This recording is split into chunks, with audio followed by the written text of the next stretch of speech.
Hey everyone, welcome back to my channel. It's grammar time. We learned past tense and its subtypes in the previous video. Now, let's step into the future. The simple future tense is your go-to for talking about things you plan to do in the future. It's all about expressing intentions, predictions, and promises. Thinking about tomorrow's breakfast? You might say, I will eat an apple tomorrow. See how simple and straightforward that is? She will graduate next year. They will travel to Italy next summer. He will start his new job on Monday. These are all examples of the simple future tense. You're simply stating what you or someone else will do in the future. Let's paint a more vivid picture of the future with the future continuous tense. This tense is used to describe actions that will be in progress at a specific time in the future. Imagine someone asks what you'll be up to at 5 p.m. tomorrow.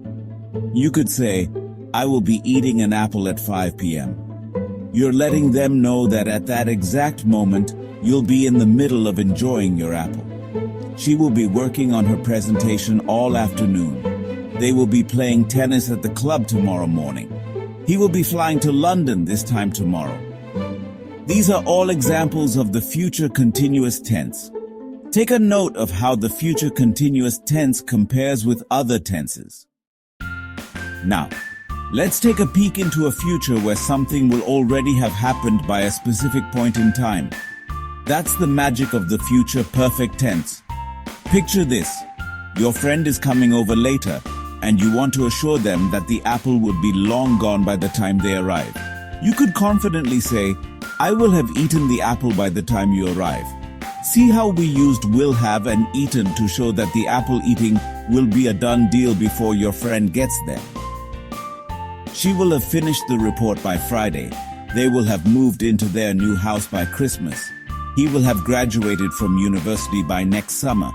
These are all examples of the future perfect tense.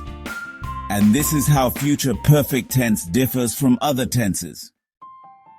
Get ready for the grand finale of our English tenses journey, the future perfect continuous tense. This tense is a master at describing actions that will have been in progress for a duration of time by a specific point in the future.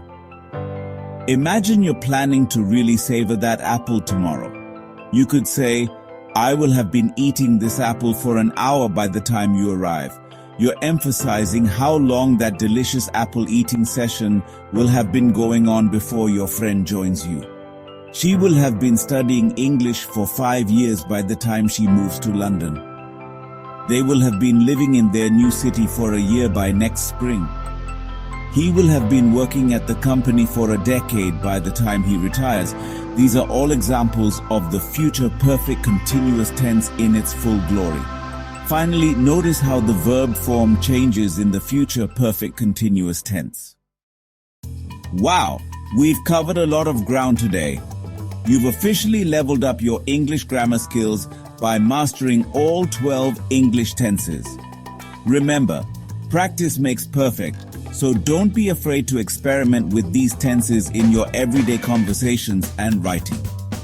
Try transforming simple sentences like, I write a letter, into different tenses to really solidify your understanding. Hope all this helps. If you have any questions or doubts about the tenses that we explored in this video, feel free to post them in the comments. I would love to help. If you enjoyed this video and found it helpful, please give it a big thumbs up, share it with your friend, and don't forget to subscribe to my channel for more awesome English lessons.